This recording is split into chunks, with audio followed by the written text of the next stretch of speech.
안녕하세요. 잠시 세상의 소음에서 벗어나 영혼의 양식이 되는 이야기에 귀 기울이는 시간입니다. 오늘 우리가 함께 나눌 이야기는 우리 삶의 마지막 순간과 새로운 시작에 대한 깊은 성찰을 담고 있습니다. 이 이야기가 여러분의 마음에 울림을 준다면 구독과 좋아요를 통해 더 많은 분들이 이 은혜로운 여정에 동참할 수 있도록 빛을 나누어 주시길 바랍니다. 여러분의 작은 실천이 누군가에게는 큰 위로와 희망이 될 수 있습니다. 이 채널을 통해 하나님의 축복이 여러분과 가정에 가득하기를 기도합니다. 자, 이제 마음을 열고 함께 시작하겠습니다. 얼마 전 저는 제가 알고 지내던 한 분의 소식을 들었습니다. 54세라는 비교적 젊은 나이에 이 땅에서의 삶을 마감하고 영원의 시간 속으로 떠났다는 이야기였습니다. 그는 이제 주님 곁에서 평안을 누리고 있겠지요. 이 소식을 접하며 저는 다시 한번 깨닫게 되었습니다. 우리의 삶이 얼마나 소중하고 귀한 선물인지, 그리고 이 삶이 영원하지 않다는 사실을 말입니다. 인생은 잠시 우리에게 주어진 귀한 시간입니다. 주님께서 우리 각자에게 허락하신 이 소중한 나날들을 헛되이 보내는 어리석음에서 벗어나 매일의 가치를 깨닫고 감사하는 지혜를 구해야 합니다. 무엇보다 생명과 호흡을 주시고 오늘 이 시간 이렇게 거룩한 말씀 앞에 모여 앉을 수 있는 기회를 주신 은혜에 감사해야 합니다.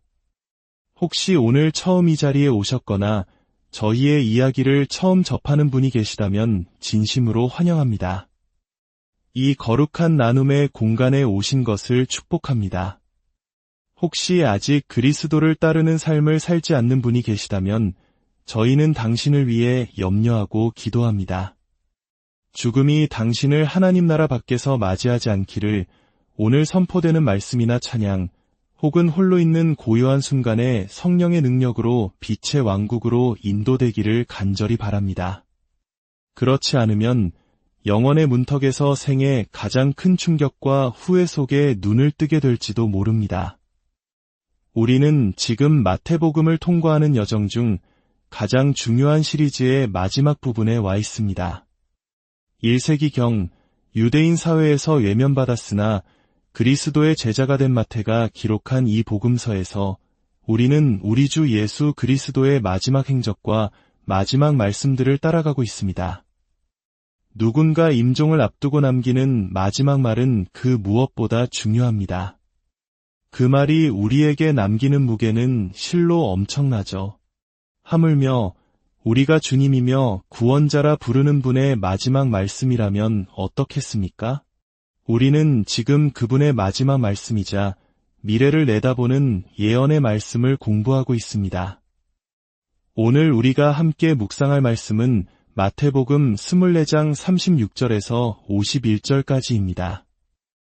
오늘 메시지의 제목은 이 혼란한 시대를 살아가는 우리 모두에게 절실히 필요한 두 단어입니다. 바로 깨어있으라입니다. 잠에서 깨어나십시오. 나태함과 무관심의 잠에서 일어나십시오. 어리석음에서 깨어나 감긴 눈을 뜨고 닫힌 귀를 여십시오. 하나님 아버지, 이것이 제 형제자매들을 향한 제 마음의 기도가 아닙니까? 이것이 아버지의 아들딸들을 향한 아버지의 간절한 외침이 아닙니까? 매일같이, 매주같이 우리에게 깨어있으라고 호소하고 계시지 않습니까? 깊은 잠과 무기력에서 벗어나 무관심과 냉담함에서 구원받으라고 성령께서 우리를 부르고 계십니다. 아버지, 이 마지막 때에 당신의 자녀들을 깨워주시옵소서. 우리가 시간을 낭비하고 이 소중한 순간들을 당연하게 여기며 장난치듯 살아가는 삶에서 건져주시옵소서. 연약하고 부족한 제가 위대한 당신의 말씀을 선포할 때 지혜를 더하여 주시옵소서. 이 말씀이 단지 허공에 흩어지는 소리가 아니라 듣는 모든 이의 마음에 깊이 새겨져 삶을 변화시키는 능력이 되게 하옵소서. 곧 다시 오실 우리 왕, 주 예수 그리스도의 위대하고 장엄하며 비할 데 없는 이름으로 기도합니다. 아멘. 형제자매 여러분, 오늘 아침 기도실 바닥에 엎드려 눈물로 여러분을 위해 간구할 때 성령께서 제게 한 가지 사실을 상기시켜 주셨습니다. 지금 여러분이 소셜미디어나 팟캐스트 혹은 세상 그 어떤 곳에서 듣는 이야기보다 더 중요한 것은 없다는 사실입니다. 오직 이 시간 그리스도의 말씀과 가르침만이 가장 중요합니다. 여러분의 삶에서 하나님의 뜻과 그리스도의 말씀에 직접 연결된 것들보다 더 중요한 노동이나 활동은 없습니다. 생각해 보십시오. 얼마나 많은 사람들이 이 땅에서 자기 나름대로 열심히 살다가 삶의 마지막 날에 영원의 저편에서 눈을 뜨고는 평생 경험해보지 못한 충격에 휩싸이게 될까요? 이보다 더 비극적인 일이 있을까요? 하지만 더 비극적인 것은 바로 이런 예배의 자리에 수년 동안 팔짱을 낀 채 마음을 닫고 귀를 막은 채 앉아있는 사람들입니다. 양심의 가책을 덜기 위해 의무적으로 출석 도장만 찍는 것입니다. 수십 년간 교회에 다니며 자신은 그리스도와 좋은 관계를 맺고 있다고 착각하다가 죽음 이후에 나는 너를 도무지 알지 못하니 이곳에 들어올 수 없다는 충격적인 말을 듣게 되는 것보다 더 끔찍한 비극은 없습니다. 너는 예배에 참석했지만 나는 너를 모른다. 너는 교회 활동을 했지만 나는 너를 모른다. 너는 수련회에 갔고 매일 묵상집을 읽었지만 나는 너를 모른다. 이 얼마나 무서운 말입니까? 하나님의 경고를 무시하고 자기 기만에 빠진 채 살아가는 이들, 오늘 본문에 나오는 예수 그리스도의 엄중한 경고를 외면하는 이들보다 더 안타까운 사람은 없습니다. 예수님께서는 자신의 생의 마지막 주간을 보내기 위해 예루살렘에 입성하셨습니다. 그리고 이제 감람산 위에 앉아 계십니다. 제자들은 앞으로 닥칠 일을 전혀 알지 못한 채 그를 둘러싸고 있습니다. 그들은 아름다운 성전이 파괴될 것이라는 예언을 듣고 세 가지 질문을 던집니다. 이런 일이 언제 일어나겠습니까? 세상의 끝에는 어떤 징조가 있겠습니까? 그리고 주님께서 다시 오실 때의 징조는 무엇입니까? 주님께서는 첫 번째 질문은 무시하십니다. 성전 파괴에 대한 예언은 그로부터 40년 후에 실제로 일어나 그분이 참된 선지자임을 증명했습니다. 대신 주님은 세상 끝의 징조들과 재림 직전의 세상 분위기에 대해 말씀하십니다. 하늘이 갈라지는 현상과 같은 징조들이 연이어 빠르게 일어나는 것을 보면 끝이 가까웠음을 알라고 하셨습니다. 무화과나무의 비유를 통해 그때를 분별하라고 가르치셨습니다. 그리고 그 비유에 이어 주님께서 하신 말씀은 너무나도 중요합니다. 부디 귀를 기울여 주십시오. 마태복음 24장 36절입니다. 그러나 그날과 그때는 아무도 모르나니 하늘의 천사들도 아들도 모르고 오직 아버지만 아시느니라. 주님께서는 재림의 정확한 날과 시간은 아무도 모른다고 말씀하십니다. 천사들도 모르고 심지어 아들 자신도 모른다고 하셨습니다. 이 말씀의 의미를 깊이 생각해 보아야 합니다. 주님께서는 세상의 종말과 재림의 계절, 즉 대략적인 시기와 분위기는 알 수 있도록 징조들을 주셨습니다.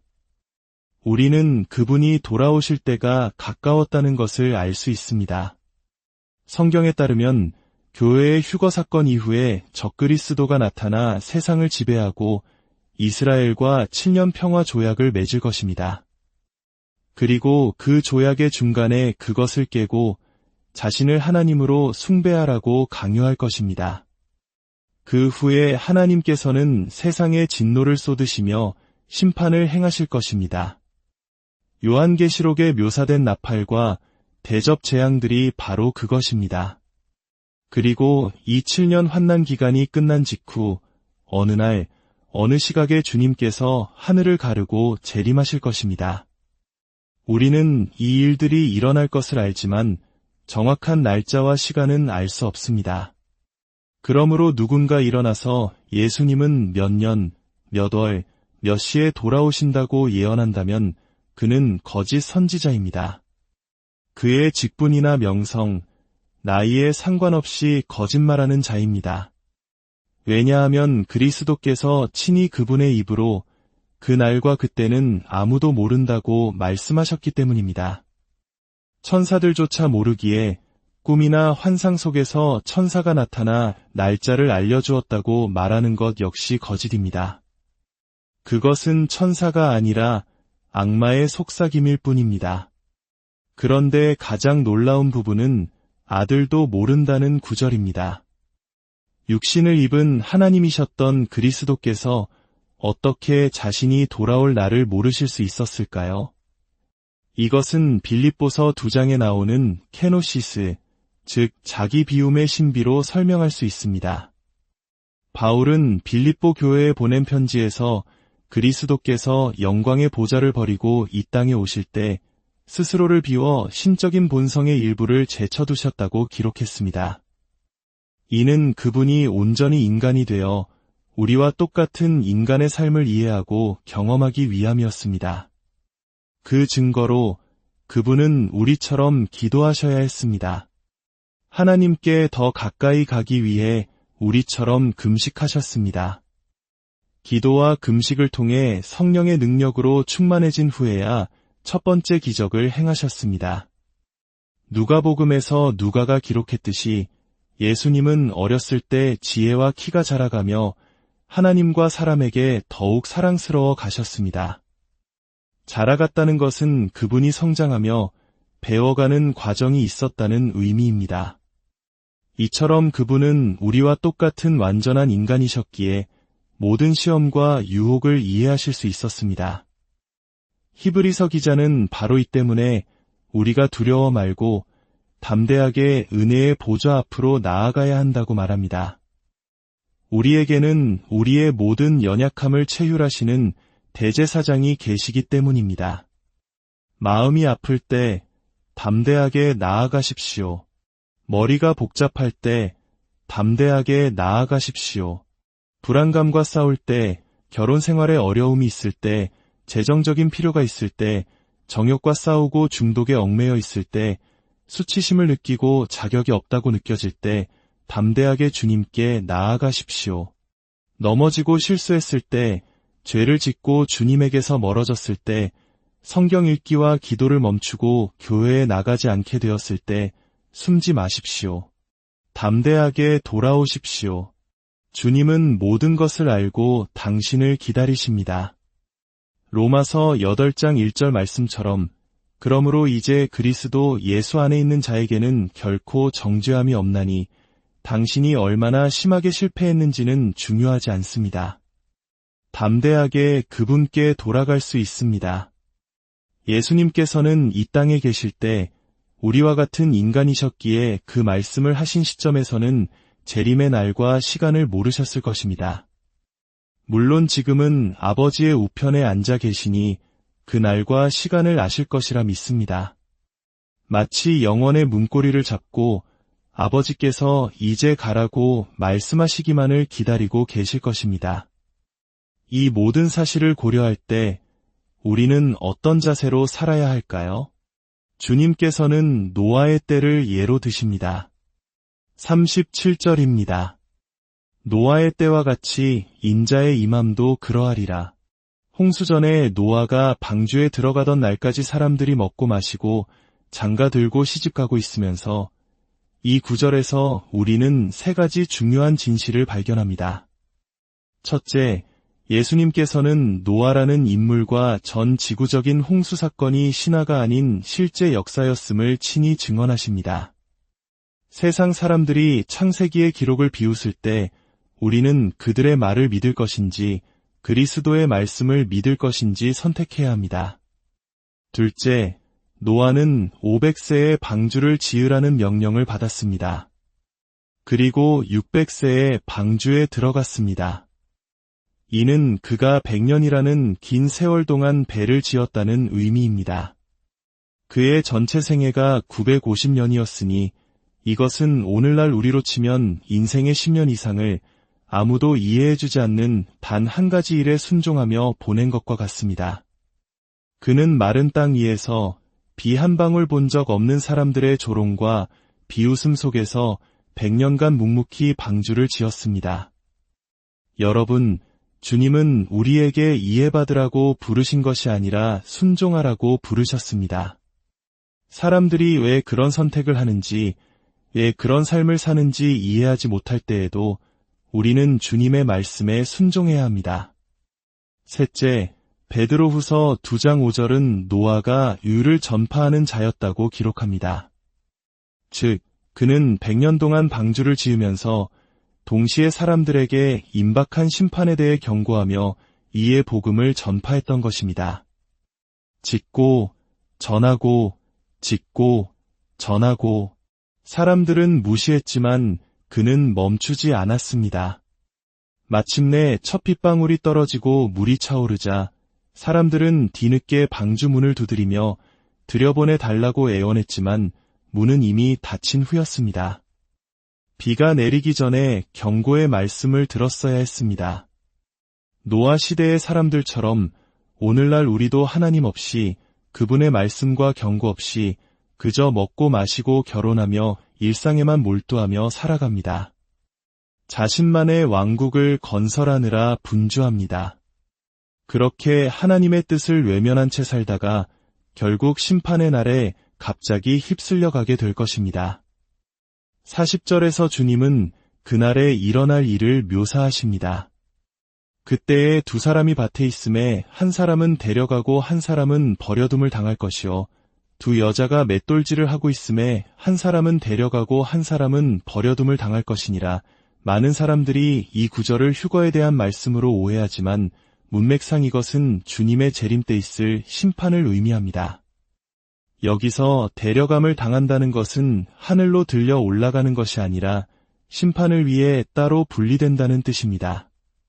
주님이 오실 때 그분을 대적하고 구원받지 못한 자들은 심판을 위해 제거될 것이며 남은 자들은 그분이 세우실 천년왕국에 들어가게 될 것입니다. 주님은 오셔서 모든 것을 정리하실 것입니다.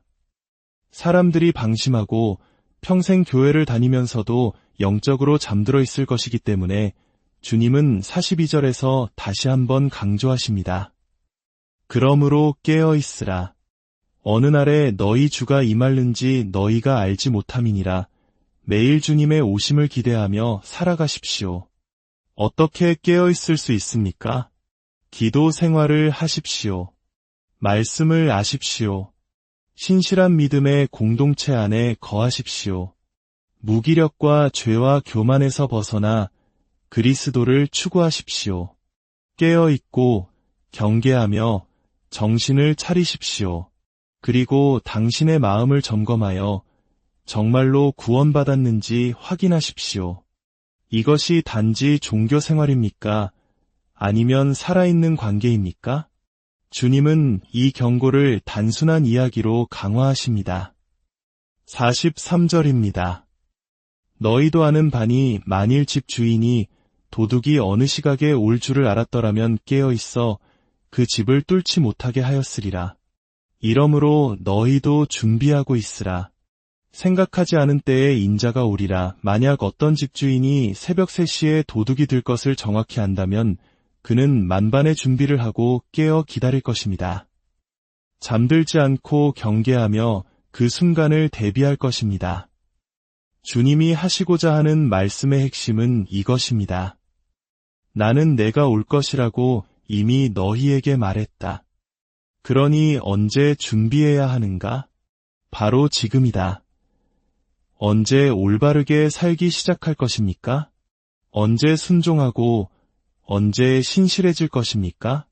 언제 섬기고 언제 나누고 언제 기도하기를 기다리고 있습니까? 바로 지금 준비하십시오. 주님은 마지막으로 충성되고 지혜 있는 종과 악한 종을 대조하며 말씀을 닫으십니다. 45절입니다. 충성되고 지혜 있는 종이 되어 주인에게 그 집 사람들을 맡았대를 따라 양식을 나눠줄 자가 누구냐, 여기서 중요한 단어는 그의 집입니다. 이것은 우리 모두가 주인의 것을 잠시 맡은 청지기임을 의미합니다. 우리 중 누구도 진정한 소유주는 없습니다. 주님은 물으십니다. 내가 돌아올 때 누가 충성된 청지기로 발견될 것인가? 당신의 시간, 당신의 돈, 당신의 관계, 당신에게 주어진 기회와 임무에 대해 당신은 충성된 청지기입니까? 기억하십시오. 우리의 전생에는 청지기로서의 시험입니다. 이 땅에서의 70년, 80년은 영원에 비하면 찰나에 불과합니다. 지금 이 순간은 아버지 하나님께 아버지께서 제 손에 맡겨주신 모든 것을 제가 신실하게 관리할 수 있습니다. 라고 보여드릴 기회입니다. 제가 제 배우자와 자녀를 어떻게 대하는지 보십시오. 제가 제 직업과 재물을 어떻게 다루는지 보십시오. 제가 제 시간과 기회를 어떻게 사용하는지 보십시오. 이 모든 것이 시험입니다. 주님은 말씀하십니다. 내가 와서 내가 선한 청지기임을 발견하면 내가 나의 모든 소유를 내게 맡기리라. 지금 당신이 집착하는 작은 돈, 작은 직위, 작은 성공. 이 모든 것은 잠시 있다 사라질 것들입니다. 이 작은 것들에 충성할 때 우리는 영원한 나라에서 그리스도와 함께 다스리는 영광을 얻게 될 것입니다. 당신의 마음이 지금 이 순간의 것들에 너무 얽매여 있다면 미래에 더 큰 축복을 볼 수 없습니다. 성숙함이란 이 땅의 것들에 대한 집착에서 마음을 풀어 자유로워지는 것입니다. 하지만 당신이 악한 종처럼 마음속으로 주인이 더디 오리라 생각하며 동료들을 괴롭히고 세상과 어울려 방탕하게 산다면 어떻게 될까요? 주인은 그가 예상치 못한 날, 알지 못하는 시간에 돌아와 그를 어미 때리고 이 선자들이 받는 벌에 처하게 할 것입니다. 그곳에서 슬피 울며 이를 갈게 될 것입니다. 이것은 지옥의 실존을 확인시켜주는 말씀입니다. 많은 사람들이 그날 생애 가장 큰 충격 속에서 울며 이를 갈게 될 것입니다. 선한 청지기가 아니었고 준비되지 않았고 깨어있지 않았기 때문입니다. 진정한 신자라면 어떻게 그럴 수 있냐고 물을 수 있습니다. 하지만 진정한 신자라면 그리스도의 이 엄중한 말씀을 듣고도 아무렇지 않을 수 없습니다. 성령으로 충만하면서 그리스도의 가르침을 듣고도 무관심할 수는 없습니다. 만약 이 선포되는 말씀을 통해 아무런 마음의 찔림이나 확신이 없다면 어쩌면 당신 안에는 하나님의 영이 없는 것일지도 모릅니다. 저는 얼마 전 아내와 결혼 21주년을 기념하며 잠시 휴가를 보냈습니다. 그곳에서 산책하던 중 주차장에서 한 여성을 만났습니다. 그녀는 저를 보자마자 눈이 휘둥그레지더니 눈물을 흘리며 달려왔습니다. 그녀는 온라인으로 저희 말씀을 듣는 성도였습니다. 그녀는 눈물을 흘리며 저희 사역에 대해 감사 인사를 전하더니 하늘을 올려다보며 이렇게 말했습니다. 목사님, 저는 제 구원자께서 저 하늘을 가르고 오실 그날을 기다리고 있어요. 그녀는 울었고 저도 울었고 제 아내도 울었습니다. 그녀는 저는 그분이 오시기를 기다려요 라고 말했습니다. 그 순간 제 마음은 벅차올랐습니다. 바로 이것이 하나님께서 모든 자녀에게 원하시는 마음이라는 것을 깨달았기 때문입니다. 주님은 당신이 그분의 오심을 기대하며 살기를 원하십니다. 그분을 갈망하기를 원하십니다. 만약 당신이 그리스도와의 친밀한 교제 외에 다른 것들로 삶을 채우고 있다면 당신은 결코 그 여성과 같은 감정을 느낄 수 없을 것입니다. 어떻게 그분과 친밀하다고 말하면서 그분을 보고 싶어 하지 않을 수 있습니까? 우리의 소망은 이 땅의 부귀영화가 아닙니다. 우리의 진정한 소망은 언젠가 나를 구원하신 그분의 얼굴을 마주하게 될 것이라는 사실입니다. 어떻게 이것을 사모하지 않을 수 있습니까? 이 세상에 그리스도와 함께 있는 것보다 더 귀한 것이 무엇이 있습니까?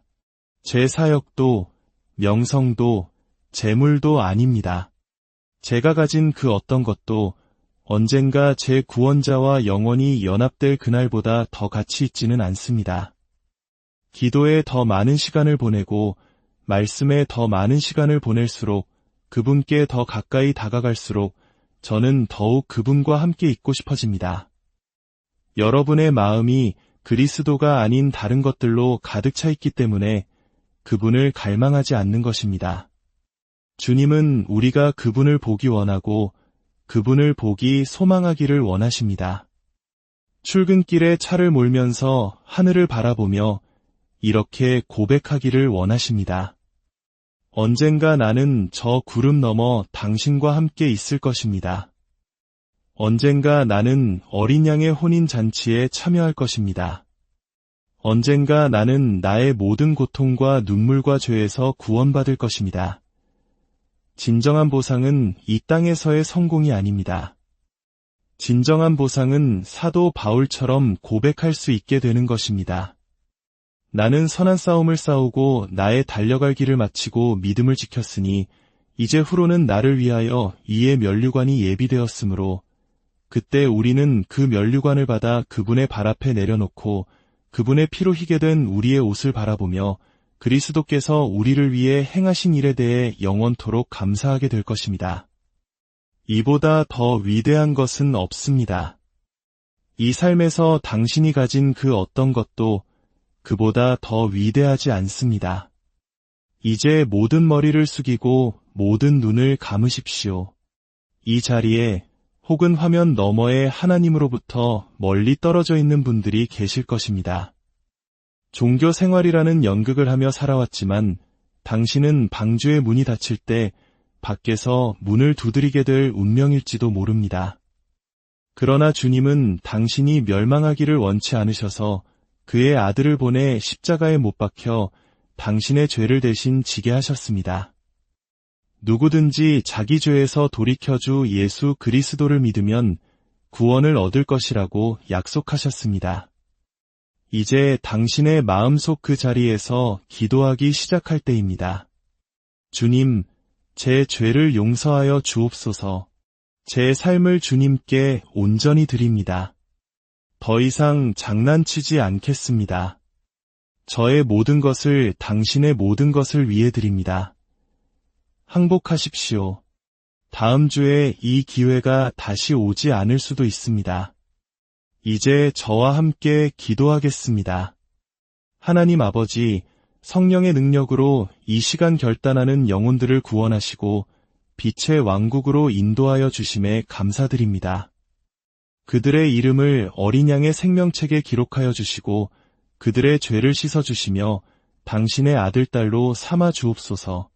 당신의 영으로 그들을 채우시고 이의 길로 인도하여 주시며 온 마음을 다해 주님을 따르게 하옵소서. 그리고 이미 믿음의 길을 걷고 있는 저의 모든 형제자매들의 영혼 속에 주님을 향한 뜨거운 갈망을 부어 주옵소서. 이 땅에 잠시 있다 사라질 것들에 우리의 마음이 과도하게 얽매이지 않도록 지켜주시고 우리에게 신실한 청지기의 영을 부어 주옵소서. 오늘부터 주님께서 다시 오실 그날에 우리의 시간, 관계, 기회, 사명, 재물, 모든 것에 대해 충성된 청지기로 발견되게 하옵소서. 시간은 얼마 남지 않았습니다. 이 마지막 때의 기도로, 섬김으로, 나눔으로 복음을 전하며 기대 속에 살아가게 하옵소서. 위대하고 장엄하며 비할 데 없는 우리 주 구주 예수 그리스도